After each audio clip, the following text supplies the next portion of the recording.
All right. Good evening, everyone. My name is Lexi McCarthy. I am the Director of Parent and Family Relations. I'm one of the coordinators for SibFest. So, welcome if you're joining us from SibFest. It's a program that's intended for younger members of our RAM fam, so SIBs and family members of our Westchester students. So, welcome if you're here for that today, and happy International Women's Day. I'm going to pass the mic over to my colleague, Dr. Sandy Osadonis, to introduce our program this evening. Good evening, everyone. I hope everybody is having a wonderful day. Thank you so much for joining us in this conversation on the 2021 International Day of Women. I am so pleased to have you join us for the Equality Speaker Series, which occurs monthly or about 2 to 3 times a semester and offers an opportunity for us to engage with topics and issues related to democracy, citizenship, and in this year in particular, we continue our conversation related to the passage of the 19th Amendment, which theoretically gave women the right to vote. But like most things related to democracy, we knew that conversation in 1920 was incomplete. And so we're pleased today to have, for International Women's Day, panelists joining us from the Girls Justice League to engage in a conversation about Choose to Challenge, which is the International Women's Day theme, and other topics, timely topics related to this theme. I'm going to briefly introduce our panelists and then we'll turn the program over to them. We're joined today first by Catherine Sue, who serves as GJL's Executive Director. Catherine is a seasoned nonprofit professional with over 2 decades experience in senior level management. Her work has primarily centered in helping those most in need and has spanned sectors such as youth development, behavioral health, environmental justice, social justice, and physical and intellectual disabilities. Catherine earned her BA in English from Trinity College and is also an alum of Prep for Prep. Catherine's pronouns are she and her. We're also joined by Daniel Fajo, pronouns she and they, is a sophomore at Villanova University studying sociology, philosophy, and colonialism. A member of Girls Justice League for the last 3 years, she was a peer coordinator for this past Summer Justice Institute. Currently, Daniela is exploring and learning about neoliberalism, disability liberation, and alternatives to capitalism. She is passionate about community care, abolition as a means for Black liberation, writing, and watching cartoons. We're also joined by Sarah Rose Santiago, whose pronouns are they and them. Sarah Rose is a third-year student at Bryn Mawr College studying comparative literature. Many of their interests include ancient Greek tragedy, translation theory, critical race and gender theory, ethnic studies, as well as narrative storytelling as a form of activism. Sarah Rose hopes to pursue their PhD so that they can explore the way stories of BIPOC women and femmes have continued and changed over time and what those stories mean today. Outside of school, Sarah Rose works with the Girls Justice League, a girl-led organization in Philadelphia that advocates for the social justice of young girls, women, and femmes. We're joined as well by Sydney Wright, whose pronouns are she and her. Sydney is currently a freshman at Westchester University with a major in integrative biology and a minor in literacy. Post-graduation, she plans to attend a veterinary school to become a herpetologist. Sydney has been a part of GJL since the summer of 2017. Throughout the years, she has fulfilled various roles from being a participant to facilitating in institutes. And finally, we're joined by Angie Encarnacion, whose pronouns are she and her. Angie is currently a senior attending Esperanza Academy in North Philadelphia. Outside of school, she is a peer fellow at Girls Justice League and has been a part of GJL since 2018. Angie aspires to study law and become a human rights lawyer. She will be attending Lehigh University next fall as a political science major in the College of Arts and Science. Girls Justice League, take it away. Thank you so much for joining us today. Thank you, Sandy. So we start, anytime we hold space as a community, we kick it off with something called community meeting, and I'm gonna let Sydney do a little explanation. So during our meetings and institutes, we do a technique which is called community meeting. And in this community meeting, we make our space welcoming and inclusive. And so in community, we say our names, our preferred gender pronouns, how are we feeling, goal for today, who will you lean on if you get stuck, on who would you lean on if you get stuck on that goal, and usually a fun question. And so the reason that we ask everyone their preferred pronouns in the space is that it promotes personal identity, and then also it allows folks to have the choice on how they want to be addressed throughout the space. And another reason why we do it is that people who are new to the space, sometimes they it might be their first time ever thinking about their pronouns since they were assigned at birth. So we always encourage and welcome for people to explore their preferred gender pronouns. Not only that, but community meeting helps assist and encourage identification of feelings and also transfers feelings into words, as well as support and recognize and manage emotions. So these are the reasons that we do community meeting in GJL.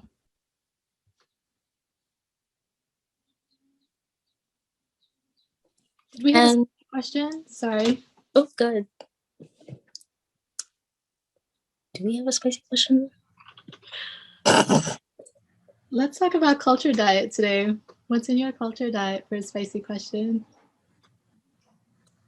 Who wants to kick it off? I can go. Hi, everyone. My name is Daniela. I use they, she pronouns. I am a peer fellow at Girls Justice League. So background. I'm feeling good. I'm feeling okay. Excited. Having a bit of technological issues. And culture diet. I've been watching H2O on Netflix. That's the last thing I was watching. I've also been watching, when I finish that, I'm going to go back to watching Adventure Time. So that's my culture diet.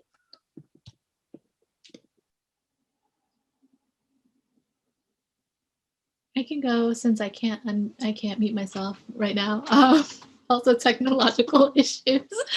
My name is Catherine. I use she, her pronouns. Today I'm feeling really excited to be here and holding space with all of you and to have this conversation. Culture diet. Pleasure activism is still, I'm working my way through that still. And so lots of really good, juicy ways of thinking coming from that. And then I know I'm like 5 million years behind everyone else, but I'm finally watching Game of Thrones. So we're almost there with season 7. So, you know, that's my culture diet.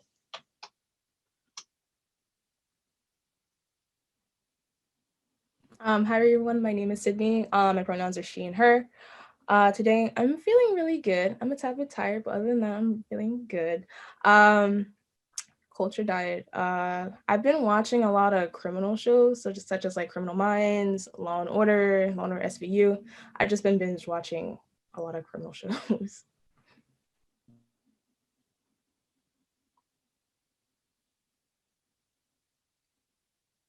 You're muted, Angie. Me thinking that it was my camera and it was okay. Anyways, hi, my name is Angie. My pronouns are she, her, hers. I'm feeling really good, excited, and energized. Had a lot of coffee. Culture diet. I'm watching a lot of variety shows on YouTube, like just random like talk show hosts and stuff. Very cool. Thank you. I think we got everyone, yes? No. Wow. Okay. I saved the best for last. Hello. My name is Sarah Rose. I use they, them pronouns. This community meeting, right? Yes. I use they, them pronouns. I am feeling great today and I'm excited to be here with everyone to talk about GJL. And yeah, if I get stuck, I'll lean on all of you. Top of my culture diet. Yeah, today, Monday is usually my busiest day. So I had my 3-hour class this morning. And I was reading Wuthering Heights by Emily Bronte. So yeah, I'm an English major, so yeah. Awesome. Thank you, Sarah Rose. And I'm actually going to hand it right back to you because one of the reasons that we were invited here today, and thanks to the Center for Women and Gender Equity for extending the invitation to us, was to talk a little bit about the Girls' Bill of Rights. It's something that, we've been working on for the past year. And so Sarah Rose and Sydney really led the foray and championed into that. And so I'm going to let y'all share about it. Yeah, so like Catherine had said, we started the project of the Girls' Bill of Rights a year ago, and I think maybe this was around the time when you like really started being ED, Catherine. I think because this was kind of like I think so. We started in October, right? Because I remember us just wanting to think about having a bigger project, and I think when we had the transition of Catherine becoming ED, that was also like a big step up for Girls Justice League, and wanting to become like a bigger organization or to have more outreach, especially because we're like 10 years old, right? We're like preteens. So yeah, we wanted to grow and things like that. So we thought a great idea would be to make this Bill of Rights. So at first, the most preliminary like ideas and stuff like that was thinking about what a Bill of Rights is, what it looks like. We spent a lot of time like, looking at different I guess Bill of Rights that other organizations had, or like sort of like principles that organizations had. I think one of them that we looked at was like the disability justice like rights. I think it was like Sins and Invalid that we looked at. Just looking for inspiration and things like that. And at that time, Winter Schneider, who was our program coordinator, helped us a lot with looking for those different examples. And then from there, we, having all that inspiration, we looked towards the girls to see what they specifically had wanted in their Bill of Rights and what they wanted that to look like. And so because at that time, Sydney and I were the coordinator fellows, and it was the first time having that role. So it was kind of, I guess it was a leap of faith for us. So it was really exciting to also do, because it was our first time doing a really big project like this. I could pass it to Sydney to talk a little bit more about like the actual process too. Yeah, and at GJL, we spent a lot of time thinking, and GJL is a space where our girls are allowed to like speak freely and talk about who they are as an individual, the rights that they want to have, and the things that they want to change in the world to make it a better and safer place for us. And this is like where we came up with the three themes, which is pleasure activism, masculinity and power, and the carceral state. And all three themes were pulled from various workshops that we had throughout the years, both during the summer and Saturday Institute. And so the overall purpose of the Girls' Bill of Rights is to start a conversation, like a national conversation, surrounding the rights that girls have. And we want this bill to represent the power that girls and femmes have when their voices are both heard and seen. And the Girls' Bill of Rights also shows the creation of our imagination. So when we all come together collectively to make this project happen, we got to see a lot of creations throughout. We got to see the creations of the girls come to light. And so that's like a little bit about the Girls' Bill of Rights. Thank you. And we know that we had the preamble. So there was the preamble, just like in our Bill of Rights, right? The US Bill of Rights, and then there were actual rights. And so we were able to share a little bit about the preamble on the screen prior, but I know the girls would love to. I think that there's power in hearing the words that they've crafted. And so I'm going to invite the girls to share with you. We, the girls and femmes, seek a world that reflects our whole selves. We are descendants of ancestors who survived so we can thrive. We insist that we see our humanity and beauty. We are forces of nature who nurture life and who are deserving of life. We are humans who love, and we seek to love freely and safely. We are explorers of our own beliefs, and we ask that both our pain and our capacity for healing be recognized. We are survivors of exploitation, abuse, misrepresentation, and neglect. It is our right to be free from all forms of violence. And begin to imagine a world that reflects the light, pleasure, and creativity we carry. I always tear up a little bit when I hear y'all say it. So I want to start off by asking, what is so special about this particular Bill of Rights? And have you had, like, you know, in thinking about girls having rights, right? What does that do for you? Is this a space that this is one of the first times that y'all have ever thought about that as a girl you have rights, and what could those be, right? Because our Bill of Rights don't cover anywhere near what we have included, right? So what are the things that we need to feel safe, nurtured, to be able to grow?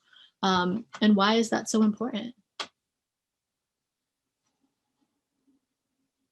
Well, for me, I think it's important because I think society expects us as women to hold so much like emotional labor when it comes to talking and working with things that surround deconstructualizing like these systems that oppress us.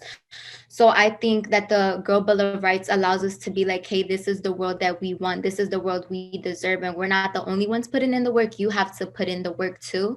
And personally, I haven't been in a space where I was able to think about the rights that I wanted. Like society just tells me, hey, like the world is dangerous, so you have to put in all the work in order for you to be safe. So I never really expected other people to make the environment safe for me. I thought it was always me putting the emotional and physical labor. So because of the Girl Bill of Rights, I was able to be like, oh, hey, like it's not only me, it's all of us.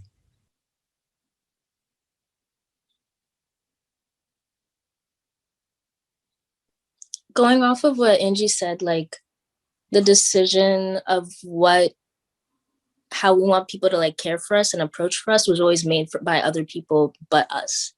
And I think last time when we were talking about this, when we were getting prepped for this panel, I was talking about like when we're little and when we're in classrooms with teachers and they're like, hey, we're gonna make some rules together and these are the rules that we're gonna agree to type thing.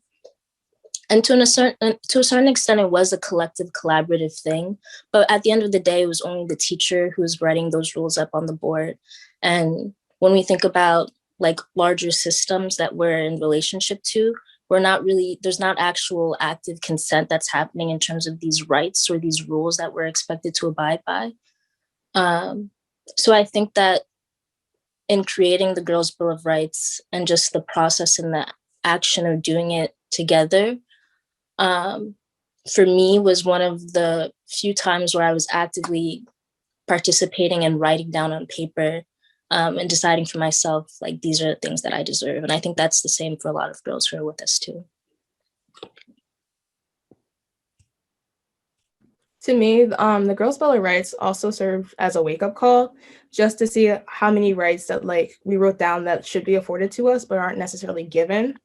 And I think the overall process of creating the Girls' Bill of Rights, I really love that part, just because I was able to facilitate like a conversation surrounding what rights do you want to have in this Girls' Bill of Rights. And so for my group, I had a lot of younger girls, and so it was a challenge, but also I love to take up the challenge of just helping them formulate their rights and put it into words, because most of the time where they came up with rights, it was very simple, and like I had to like probe them and like ask them to dig deeper, like, okay, what about this right? Why do you think you need it? And so like that whole process was just fun and enlightening, and I really enjoyed it.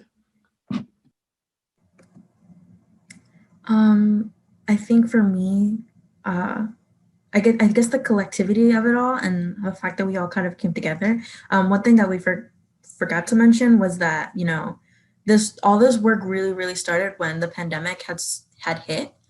So, you know, at one point we were all meeting, and then suddenly, like, you know, we're like, oh, we have to cancel Saturday Institute this week. Oh, we got to cancel it for this month. Oh, wait, it's the year. So, and, you know, it was really unprecedented, especially because, you know, I think for a long time, GJL was people say it's like a home away from home. And I think there's something about the physicality of, like, you know, actually being in a safe space versus, you know, being in other spaces where, you know, you probably don't feel as safe.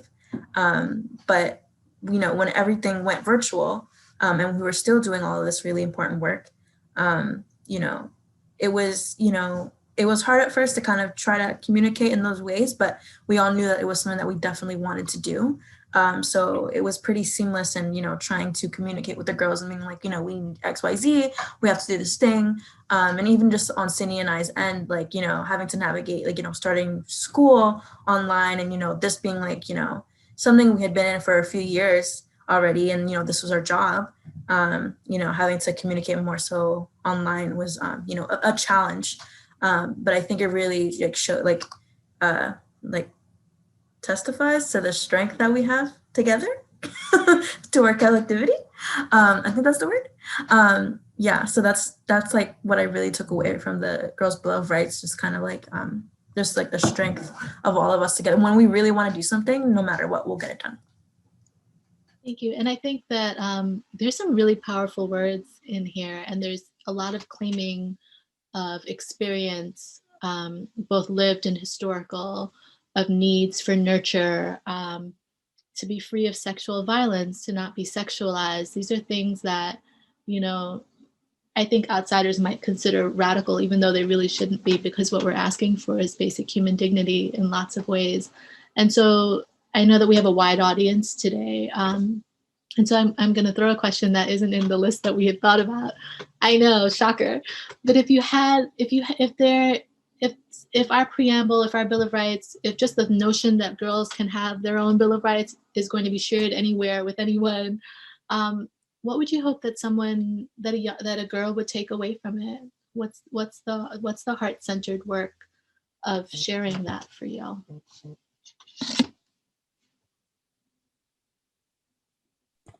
That she could take up space. That would be my answer.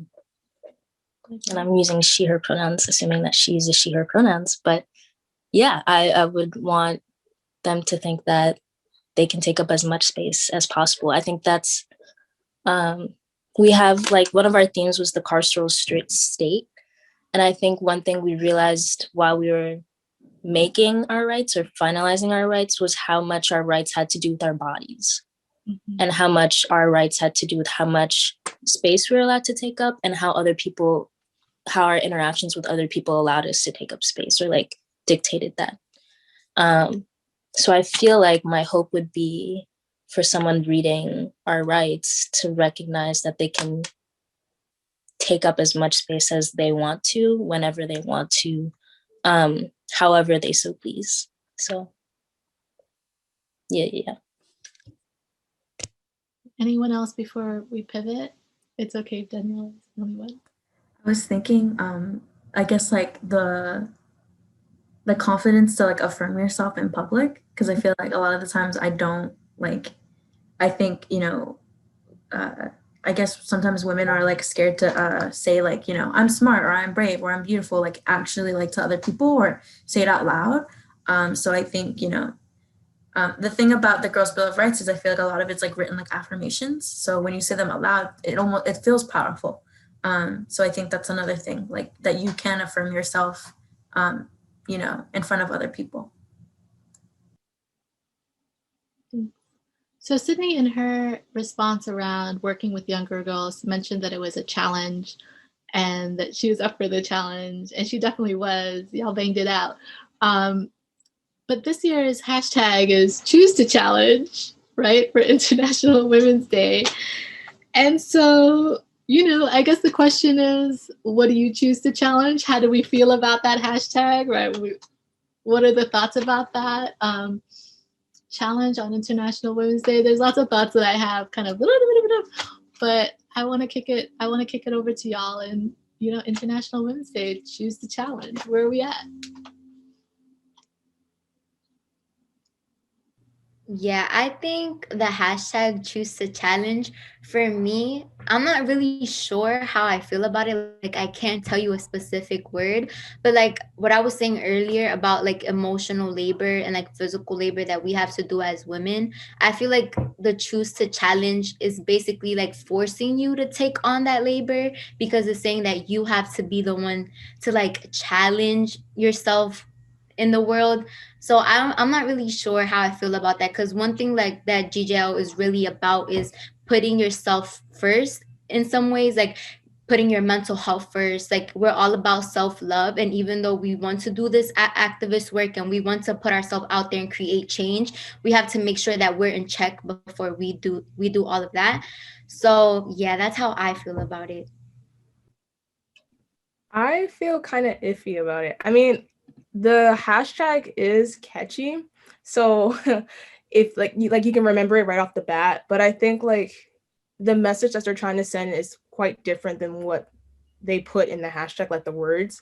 So like to me, like the choose a challenge kind of just sounds like pick a struggle to address, to talk about, rather than, because like, you know, there are so many barriers that we have to come across, and like just to pick one seems, it doesn't sit right with me. And I know that like the hashtag is trying to promote this message, like, you know, that, you know, we have to challenge society's norms and the harms, but using that hashtag, I don't think it's the right way to go, just because there's so many ways that you can interpret that message. And if they were sending a message to, like, you know, challenge society's norms, it should be a different hashtag to address it.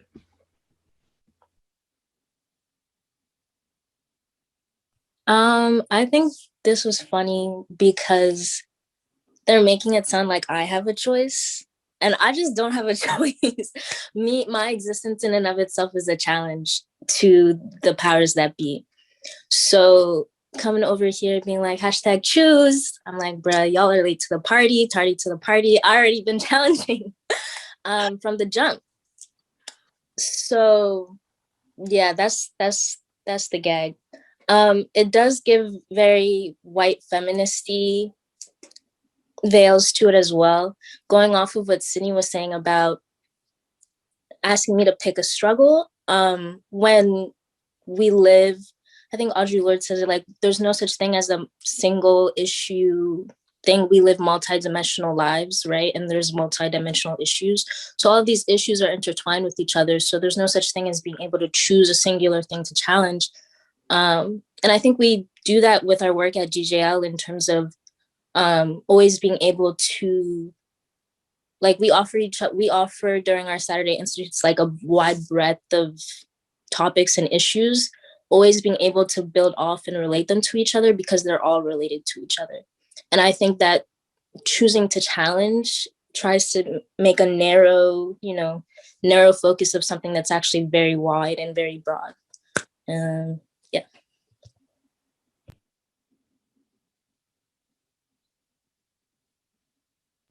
Yeah, I think it just is like girl bossy, and I'm like, no, thank you. Choose a challenge. Yeah, when I heard it, I was like, and maintain it over like, and yeah, I think a lot about like, you know, how like Danielle said, the white feminism, and thinking about like online activism and what that looks like, and I just like the hashtagification of like activism, and how like people just like, you know, it would be easy to be like, oh, I choose to challenge like race, like, or some like, our experiences are not like cannot be encapsulated within like, you know, a Facebook post or within like a tweet. So, and I just think that there are just more like, you know, intentional ways of like going about, you know, whatever was happening there. But then either way, I'm not sure if I knew what was going on there anyway. So I'm just gonna like leave that and think about other things to do.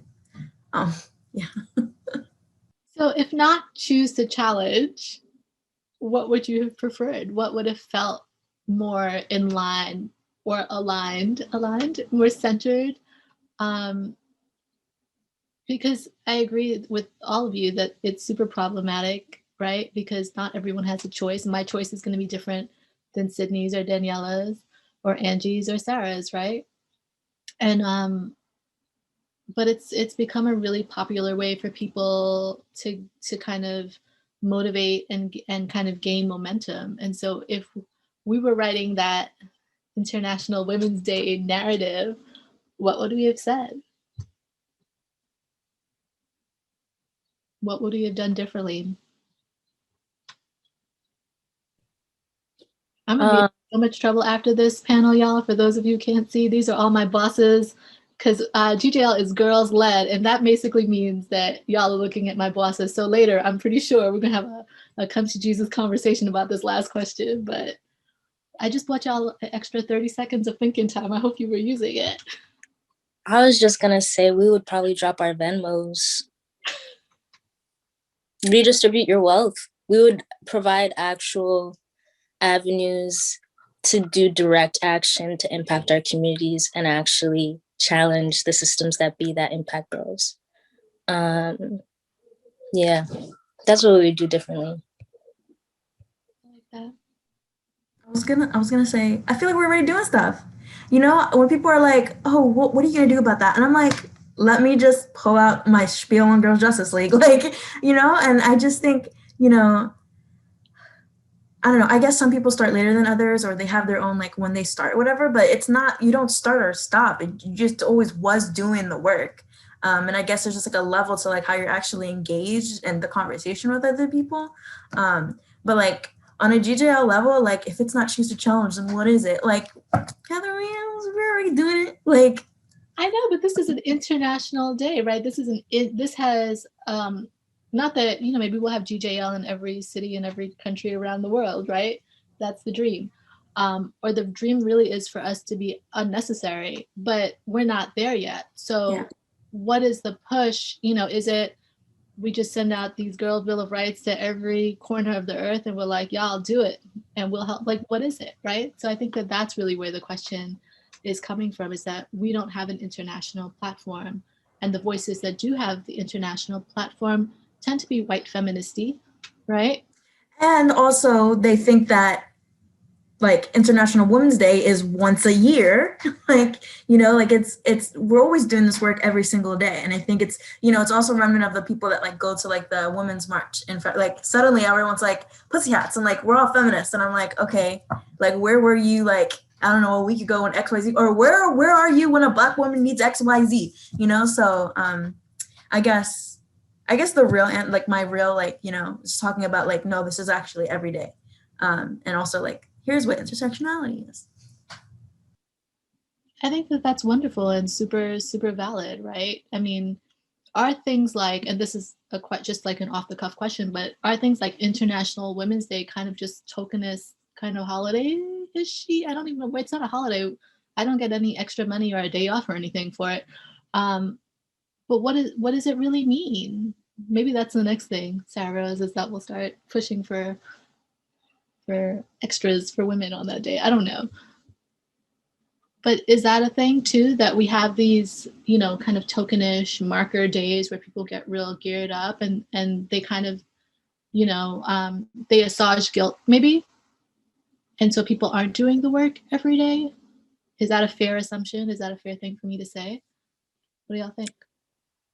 Well, I just learned today that International Women's Day was started by a communist woman, or she was a part of a communist or socialist party, and it was national. I can relay my sources later. But even that, the fact that this day was initially started as a part of the labor movement in solidarity with women and people of marginalized genders within the labor movement, and was inherently anti-capitalist, therefore inherently anti-imperialist. But now it's just been something that's been co-opted by the UN and all these other organizations that inflict harm on women in countries that aren't the United States, in the global South, et cetera, et cetera. So I feel like it's not like International Women's Day was started without a purpose. It's just been co-opted and derailed from what its original goals were, which were to free us from systems that don't allow us to exist, and exist in our full humanity, which is what I think capitalism does. Cool. All right. Well, that leads us to the next question that I have here, and that I think some of the thinking is that, you know, International Women's Day and the Choose to Challenge hashtag are really, in very light, fluffy ways, trying to push us towards, you know, creating a more gender equal world. And so there was a question thrown out about, you know, what are you doing to create that? But I also think the other question is that, you know, is gender equality the goal? right? GJL, for those of you who don't know, we've recently been talking about the gender spectrum, and gender as a one of many harmful byproducts of colonization, and that many other cultures, did not have this gender binary, and that it is a fairly, in terms of world history, new construct that has been really damaging and taken people away from pretty strong cultural beliefs. And so given that, our folks have been thinking and talking and working around this topic, I just wanted to give everyone who isn't a part of Saturday Institutes that background, that's what we've been working on recently. How do you all feel about that? Gender equality. Yeah, I think for me, the goal isn't gender equality, but more so gender equity. Because when we talk about women, like, we can't just generalize it, right? Because there's Black women, there's Indigenous women, Latina women, white women, etc. And even though we're all women, like, we have to acknowledge that there's like bigger gaps between each of these women. So we can't just say that like gender equality, because white women do have privileges that other PLC women do not have. So in order for us to reach that, I think equity would be a more suitable term for that. And as to like the work that we're doing for like to reach this goal, I think it starts with small things. Like, you don't have to go out to a protest and like do this and this and that, right? I think that as long as you're doing the small things, like for me, for example, I've grown up in a really conservative Latin household where my parents have these like, hey, women need to know how to cook, so just by correcting them and be like, hey, no, I'm gonna do whatever I want. And yes, I can be very talkative. I know women, they have a saying like, women look prettier when they're quiet in Spanish. And I'm like, no, I'm gonna talk all I want. So just defying, I don't know if that's a word. Like, yeah, you going against those things.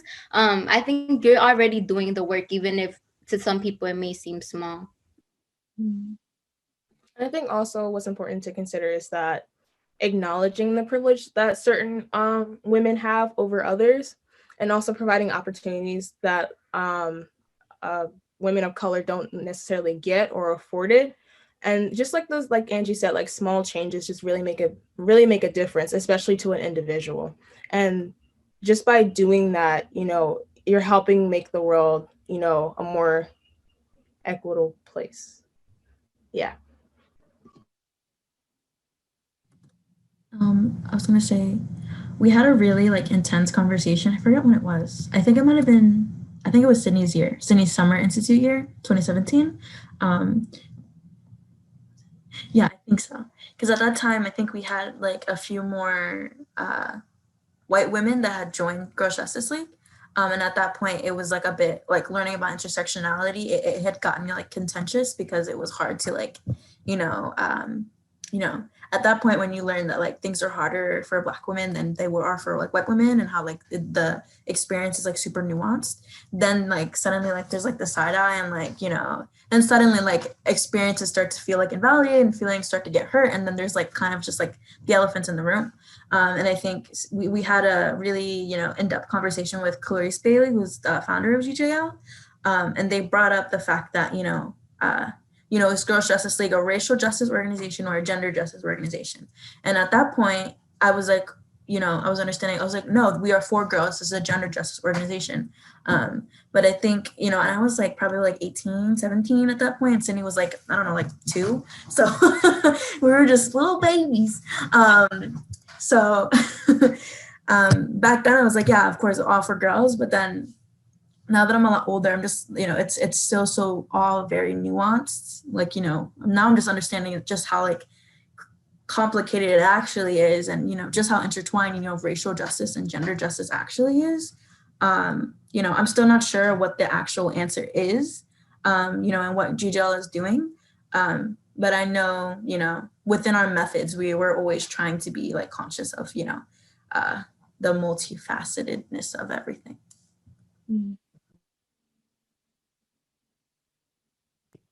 What was the question? It was. So the question was, what are you doing to help create a more gender equal world? And is gender equality even really the goal? Right. Okay. Hey, Thank I you. did not answer that. I'm sorry. I'm so sorry. I don't know what we was doing.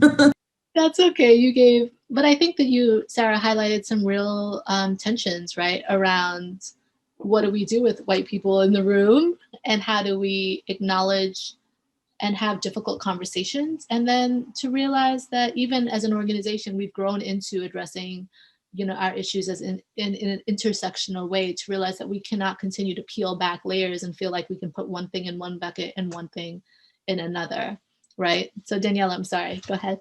You're okay. Okay. I think that what we do at GJL is the connections between how the personal is political is made very clear, because a lot of us we're making sure to base all the knowledge that we bring from the experiences that we have. And I think that comes through in our community meetings and how we make time to center our feelings and our experiences and what we bring to the table and what we bring to our learning. I think we bring that with how we are girls led, and having all types of girls lead. And I think that we facilitate and try and create space where we interrogate our own shortcomings or like consequences of colonial programming, where we work to like unlearn those things together and in community with each other. And whether gender equality is the goal, like I haven't used the words gender equality since senior year of high school, I think. Like that phrase is foreign to me at this point. But I am interested in, I've read somewhere someone saying that gender is a cage. And like, I am interested in what it looks like if we had a world without gender, and not to erase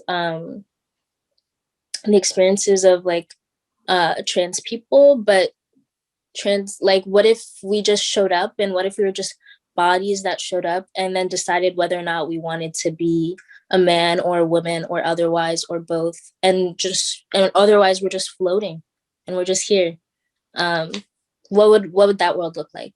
And what would that look like if we were still due the same dignities and respect and love and care, and joy and like wholeness, if we didn't have to ascribe to these genders or like roles underneath a system that expects us to act a certain way and do things a certain way. So that's what I'm curious about. Like, what if we just didn't have it all together? Maybe equality is not the goal. Maybe equity is not even the goal. No, equity is the goal. Justice, liberation, language, there's a lot of stuff. But yeah, that's my thought. I am going to take your equity, Daniela, and I'm gonna raise you dismantling, because I feel like y'all remember that like it's like in every single social justice like space they show that comic of like those kids at the baseball game.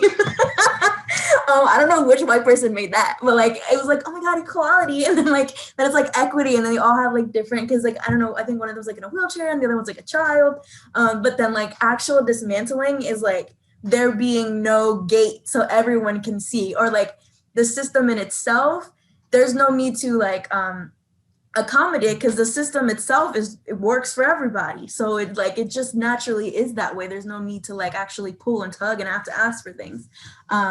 So I think that's something I think a lot about when we think about like equality or like justice, equality, because I think so there's like justice, equality, equity, and then like dismantling, because the final image, which like is often cut, I think somebody must have made it. It's just I'm thinking like, how because it's like they're trying to watch a baseball game. So part of me is like, what if it wasn't a baseball game, but a dance party or something? Just that's a total different, never mind, I'm floating. I guess because the shape of the stadium would hinder. Because if it's a dance party, then you square room. This is what I love about y'all, because what I was going to say is that, to bring it back in a little bit, what I was going to say is that, are we being safe by even saying that equity is the goal, right? If we have an understanding that that gender is a social construct, fairly recent and new in terms of world history, right? Are we still playing within those confines, and are we really doing ourselves justice? Or does it just seem like too hard to even try to unpack that system, right? Because so much of what we do is based on our gender, how our official documents, driver's license, passports, birth certificate, like how do we get to the heart of, I think, a topic that people feel very like about, and that has been ingrained through marketing and advertising and language, right? What are the ways that we can even start to unpack some of that? I mean, I don't expect your full 40-page plan, because it's a deep, heavy question, but it's more of like a gut thing. Like if we could start with this one way, that would start to help unravel some of the ickiness of this, right? I think interrogating our own relationships with gender, especially for cis people in the room, like really interrogating, okay, why are you the gender that you were assigned at birth? What does that give you? What do you lose from it? We just had our Saturday Institute on this past Saturday on the colonial gender binary, and some of our discussion questions or journaling questions were like considering like what does gender do for us? What stakes do we have in having a gender? And are we still here without a gender? Do we still exist? Who are you without a gender? In what ways does gender limit you? In what ways does gender exhaust you? And in what ways have you experienced violence due to your gender? So I feel like if people started doing that internal work, that would be, and then also like that would be the first step, because then you have to start interrogating, okay, why am I so tied to this thing that's been given to me by the same government or institution that said, okay, Black people are 3/5 of a person, or not even a person at all? What is it about me and wanting to cling to this identity that's been given to me by an institution that's committed the genocide of millions and millions of peoples on whose land we're still on today? So yeah, that would be my first step. But Daniela, what about those people that say that gender is biology? What's that about? Like that's not science. That's sex, first of all. Is also a construction. But what is the science, right? Because I think there are folks that this might be the first time that they've ever even heard this conversation, right? Or it might be something that they have to dig into, where they feel like we've been taught that gender is part of sex and sex is biological. So what do we got? Y'all, I literally did a slide on that last week. So what I talked about in the slide, and what we talked about, is that even sex itself, it's not binary, and neither is gender. Gender is your own personality choice, what you make it out to be. Like gender is personal. And like we talked about like the scientific things that go into it, like differentiating the brain and your mind, and how the brain is an actual like physical thing, and your mind is like, read some articles, they're so good about it, but it goes in depth with it. So people who say like, oh, scientifically that's not true, like they're actually just making up shit because they want to. Because if you look into it, science says itself that gender is personal. And then to answer the question, our first GJO this year, 2020, was about to vote or not to vote. And honestly, I still don't know how I feel about voting, but just because like thinking about like our government and how America is, I think that in order for us to like move forward, I think we need a more like a diverse body of government. Because the fact that we have these old white men who are like about to pass out any moment, they're out here making, legislation about our bodies and treating our bodies like a political playground. So I think that as long as we have a more representative government, I think we can move towards a positive direction. But then again, like, should we conform to this? And it's just like all these questions that I have within myself that I don't really have answers to yet. But yeah. Awesome. Thank you. So we have one last question, and then we wanted to leave a few minutes if there were questions from the audience. And so, I think that Angie gave me a great segue when we start thinking about the future, right? And what the future could hold as we wrestle with the complexities of these various issues. So I guess my last question is, describe your imagined future. And I'd like for you each, again, they're probably going to strangle me for this afterwards. If your current self had to give the gift of one word to your future self, what would that be? So how I imagine my future is, oh, I'm sorry. That's my dog. I'm so sorry. Oh my God, that was a motorcycle. No, that's my dog. Vroom, vroom, vroom. Like Okay, I lost my train of thought. Okay. My future, my imagined future would be having to center cis and trans women and gender expensive youth, of color. Just center their experiences, and also commit to their joy and protection. And a word that I would give to my future self, which is slightly off topic, slightly not, would just be doctor, because that's where I'm aiming for. I want to be a herpetologist. So I would want to give my future self that word. And also people who want to become a vet or a doctor, that I would give that word to them as well. Thank you.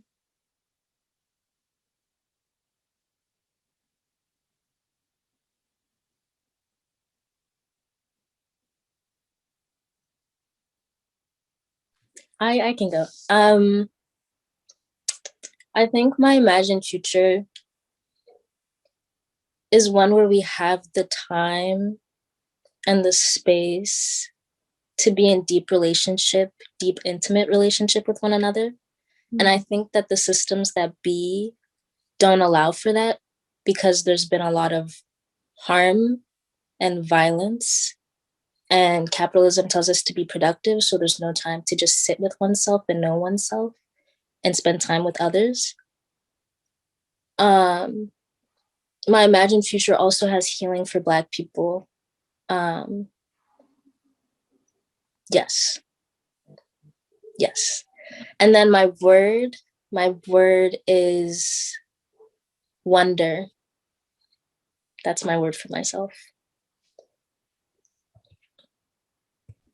I think for me, I'm thinking a lot about like money and like economically, things like that. For me, the future would look like not having to worry about like student loans or having to think about whether you have enough money to like eat the next day. Because just like growing up in like Philadelphia, like a lot of schools don't have these sources and like resources to like be in special clubs or get SAT prep. And it's just like all these obstacles that pile against each other because there's no money. So sometimes I just wish everybody just had like enough money to be themselves without worrying like, hey, I don't have this amount of money, so I can't be my best self. And then one word that I would give my future self would be selfish, because I aspire to be like a person just who does whatever they want for themselves.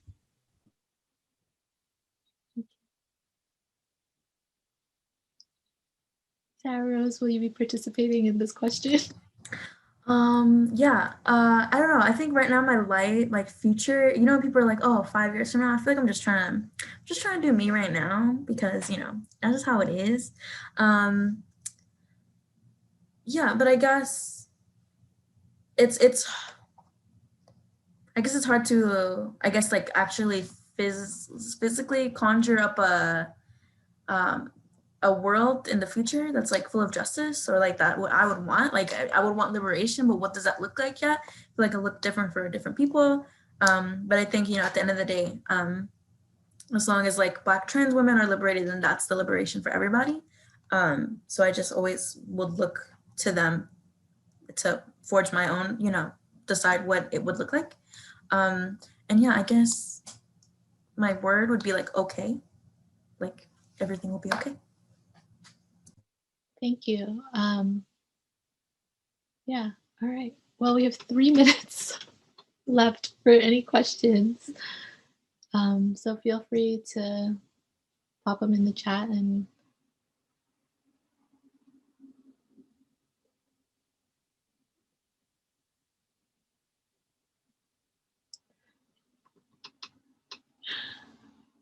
Hello, hello, hello. While folks think of any questions that they may have, please go ahead, feel free to put them in the chat or in the Q&A. But I also, one of the difficulties of being in a webinar versus a meeting is that we don't have like the emoji things at the bottom to like give applause or hearts or anything like that. But if folks who are still here with us, if you could join me in saying such a deep, deep, deep thank you to the or write applause as tested in the chat, but a deep thank you and applause for our panelists here today in terms for sharing their thoughts and their wisdom, deep wisdom and insights around these topics.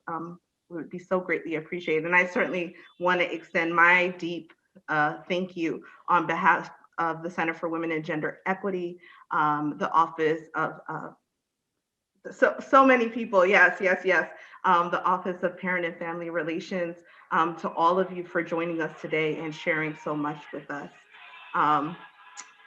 Do folks have any questions as we wrap up? My daughter is watching Trolls in the background, so I'm trying to manage the noise. My apologies, folks. Trolls is a good one. You want to talk about dancing your way to liberation? That's the soundtrack, honey. That is the soundtrack. Absolutely. You see, she's just adding her own little critique, her own little layer to the discussion that we're having. So much so. If folks have, if there are no questions, then I will end with our time together. Now it's 4:59. And thank you so much, everyone, for joining us. And again, so many thanks to Angie, Sarah Rose, Sydney, Daniela, and of course, my good friend Catherine for joining us here today. Thank you for having us. Bye, y'all.